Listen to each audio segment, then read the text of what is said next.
رسول الكريم أما بعد أعوذ بالله من الشيطان الرجيم بسم الله الرحمن الرحيم أفمن شرح الله صدره للإسلام فهو على نور من ربه صدق الله مولانا العظيم وصدق رسوله النبي الحبيب الكريم الأمين ونحن على ذلك لمن الشاهدين والشاكرين والحمد لله رب العالمين. معزز محترم سامعین وقار حاضرین گرامی قدر، آج ہم فکر رضا محفظ میں اعلیٰ حضرت عظیم البرکت الشاہ احمد رضا خان فاضل بریلوی رحمۃ اللہ تعالی علیہ کا ذکر اختیار کریں گے. وقت کم ہونے کی پیش نظر میں مختصر آپ کے سامنے عرض کروں گا. انشاءاللہ جو طلباء یہاں مدرسے میں قیام پذیر ہیں، کل انشاءاللہ جمعۃ المبارک کے خطبے پر اسی ٹاپک کو آگے بڑھا کر گفتگو کی جائے گی. تو آپ لوگ کل بر وقت آئیں گے تو انشاءاللہ اعلیٰ حضرت کے حوالے سے معلومات آپ کو مہیا کی جائیں گی. چند ایک باتیں آپ کے سامنے عرض کر دیتا ہوں. اگر میں اعلیٰ حضرت عظیم البرکت کا نام آپ کے سامنے نہ لوں، صرف ان کے کارنامے آپ کو بتاؤں، تو آپ یقیناً پریشان ہو جائیں گے کہ یہ سارے کام کسی ایک آدمی کے کیے ہوئے ہیں یا پوری ایک تنظیم نے کیے ہیں. جیسے مثال کے طور پر یہ وہ شخصیت ہے کہ جنہوں نے صرف 27 دن میں قرآن کریم حفظ کرنے کی سعادت حاصل کی. ایک سال کے کم سے کم عرصے میں صرف عصر سے مغرب کے دوران قرآن مجید کا ترجمہ لکھ کر دنیا میں پیش کر دیا.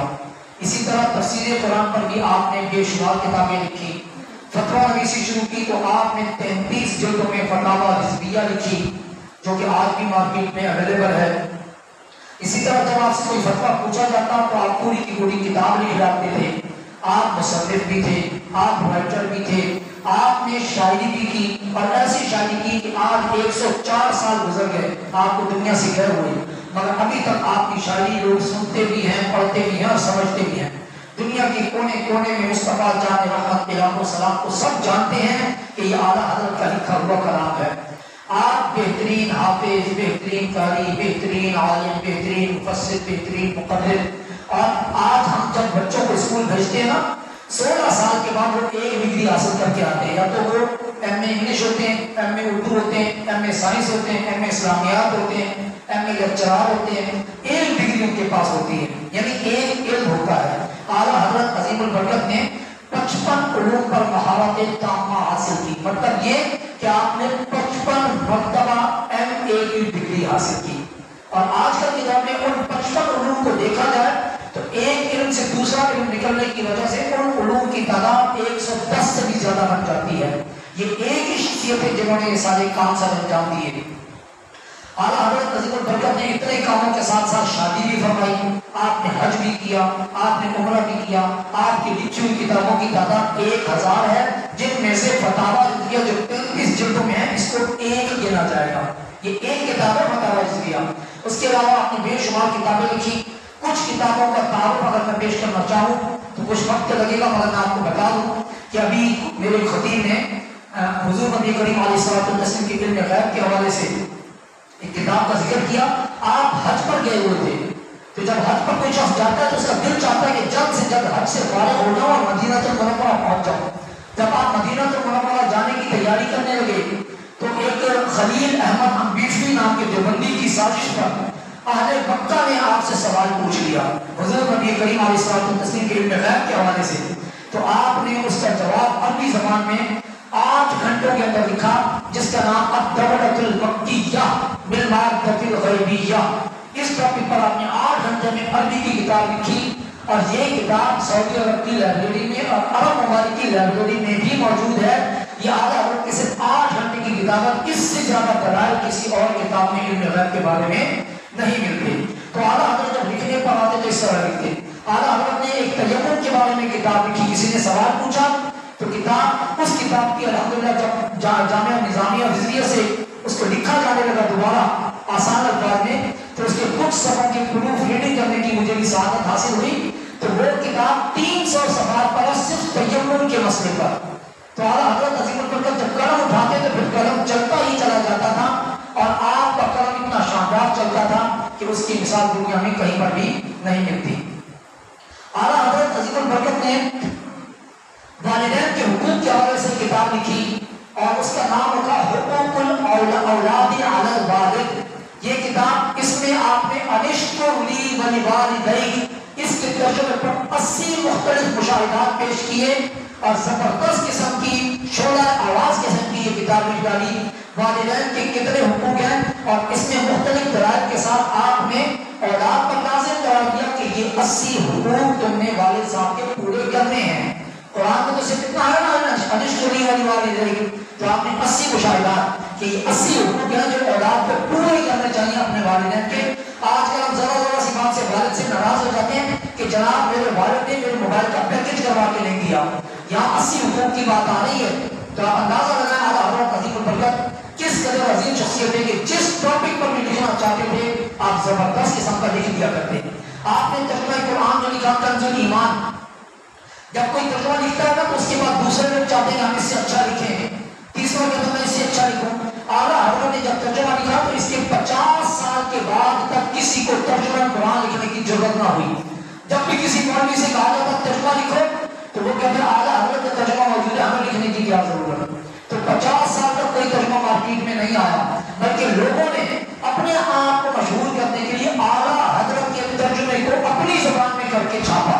تو اعلیٰ حضرت کا یہ ترجمہ کنز الایمان تقریباً آج سے 8 سال پہلے تک 16 مختلف زبانوں میں چھپ چکا ہے، جس میں انگلش بھی ہے، جس میں ڈچ بھی ہے، جس میں کریول بھی ہے، جس میں سندھی بھی ہے۔ یہ ساری زبانوں میں اعلیٰ حضرت کا ترجمہ قرآن کنز الایمان چھپ کے پوری دنیا میں موجود، اور لوگوں نے اعلیٰ حضرت سے فیض حاصل کیا، بندہ ناچیز نے بھی فیض حاصل کیا۔ اعلیٰ حضرت کے ترجمہ کنز الایمان سے اکتساب فیض کرتے ہوئے میں نے قرآن مجید کی ایک سمری لکھی تراویح کے حوالے سے، جس کا نام میں نے رکھا بیان القرآن فی تراویح رمضان۔ یہ ماریشس میں پورے ملک میں تقسیم ہوئی تھی، پاکستان میں ایک ایڈیشن اس کا تقسیم ہو چکا ہے، اللہ نے چاہا تو انشاءاللہ دوسرا ایڈیشن بھی آئے گا، وہ بھی تقسیم ہوگا۔ تو صرف 2 یا 3 صفحے پڑھ کر اگر ہم تراویح پڑھانے جائیں تو ہمیں پتہ ہوگا کہ آج ہم کیا کیا بیان کر رہے ہیں، کیا کیا پڑھ رہے ہیں۔ تو 2-3 صفحے پڑھنے میں کتنا ٹائم لگے گا، اور الحمدللہ اسی کتاب سے میں نے تقریباً 10 سال تک درس قرآن بھی دیا ہے مختلف علاقوں میں، 7 سال پاکستان سے باہر اور 3 سال پاکستان کے اندر میں نے اس کا درس قرآن بھی دیا ہے، لوگوں نے بہت پسند کیا، اور الحمدللہ یہ کتاب انٹرنیٹ پر بھی تقریباً 8000 لوگوں نے اس کا مطالعہ کیا ہے۔ یہ میں تحدیث نعمت کے لیے عرض کر رہا ہوں کہ اعلیٰ حضرت سے ہم نے بھی فیض حاصل کیا، اور الحمدللہ جیسا کہ آپ کو پتہ ہے کہ میں رضوی بھی ہوں، اور رضوی کس لیے ہوں کہ میرے بابا جی امیر المجاہدین قبلہ خادم حسین رضوی رحمۃ اللہ تعالیٰ علیہ اعلیٰ حضرت کے نواسے مولانا اختر رضا خان صاحب فاضل بریلوی، ان سے آپ بیعت ہیں اور ان سے آپ نے خلافت کی ہوئی ہے، تو لہٰذا اعلیٰ حضرت سے میرا ڈائریکٹ رشتہ بھی ہے، تو اس رشتے کی وجہ سے بھی یہ فیض مجھے ملا۔ اللہ رب العزت اعلیٰ حضرت کے فیضان کو ہم سب کے لیے جاری اور ساری فرمائے۔ میں نے بہت سارے اشعار بھی پڑھنے تھے، چلے چند ایک اشعار میں پڑھ دیتا ہوں تاکہ اعلیٰ حضرت کی شاعری بھی آپ کو سناؤں۔ انشاءاللہ اعلیٰ حضرت نے جو میلاد پر شعر کہے ہیں وہ انشاءاللہ میں کل جمعہ کے خطبے میں آپ کو سناؤں گا۔ اعلیٰ حضرت کے کچھ اشعار سماعت فرما لیں۔ ایک شعر اعلیٰ حضرت نے پیارے آقا کے حسن و جمال کے بارے میں کہا کہ تیری خلق کو حق نے عظیم کیا، تیری خلق کو حق نے جمیل کیا، کوئی تجھ سا ہوا ہے نہ ہوگا شاہ، تیرے خالق حسن و ادا کی قسم۔ ایک اور تیرے تو وصف عیب تناہی سے ہے بری، حیران ہوں میرے شاہ کیا کیا کہوں تجھے۔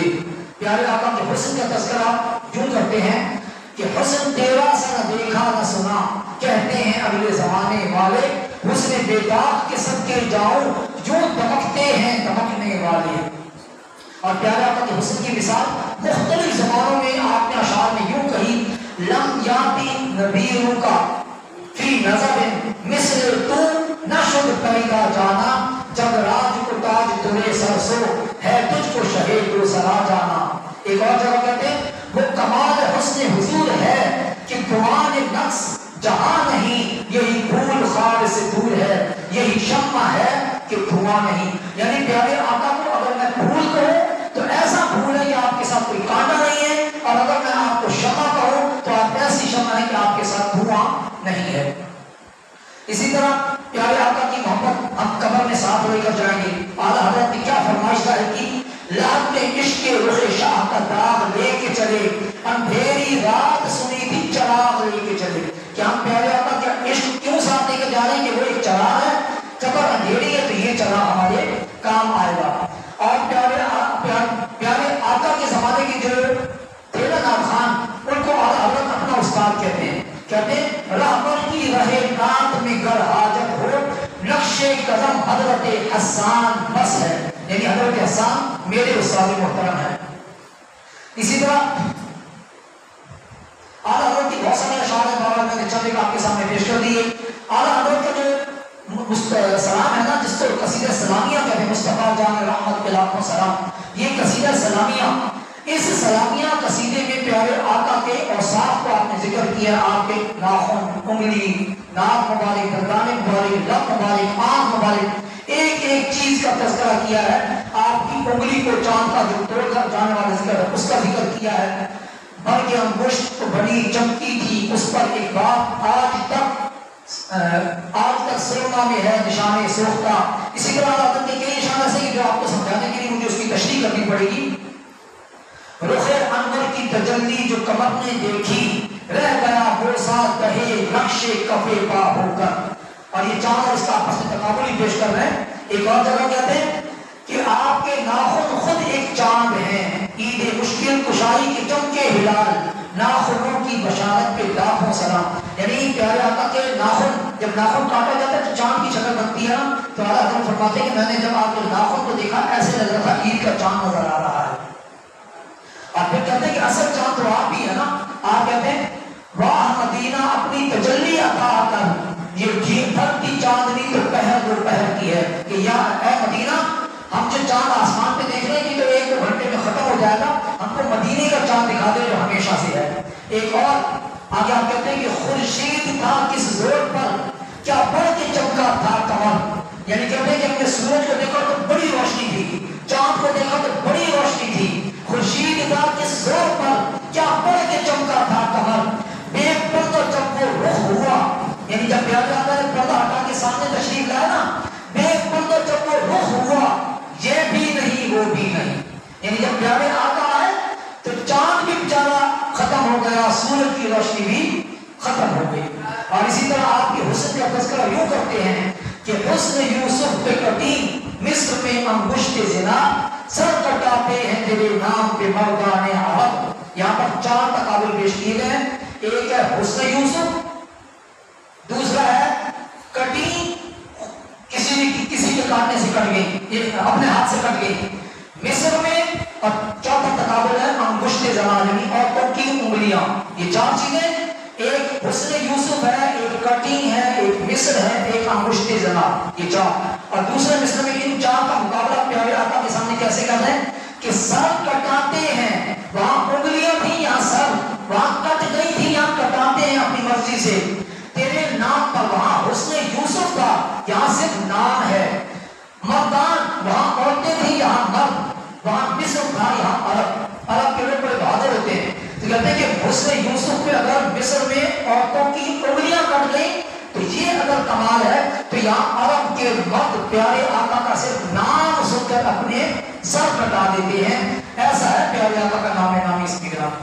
انشاءاللہ ٹو بی کنٹینیو، انشاءاللہ کل اسی ٹاپک کو آگے بڑھائیں گے۔ اللہ تعالیٰ کی توفیق۔ میں صدارتی خطبے کے لیے تشریف لاتے ہیں مولانا ادا کرتا ہوں مولانا عمران اکبر صاحب کا، کہ انہوں نے بہت اچھی نقابت کی، اللہ تعالیٰ ان کو اس کی جزا جزیل عطا فرمائے۔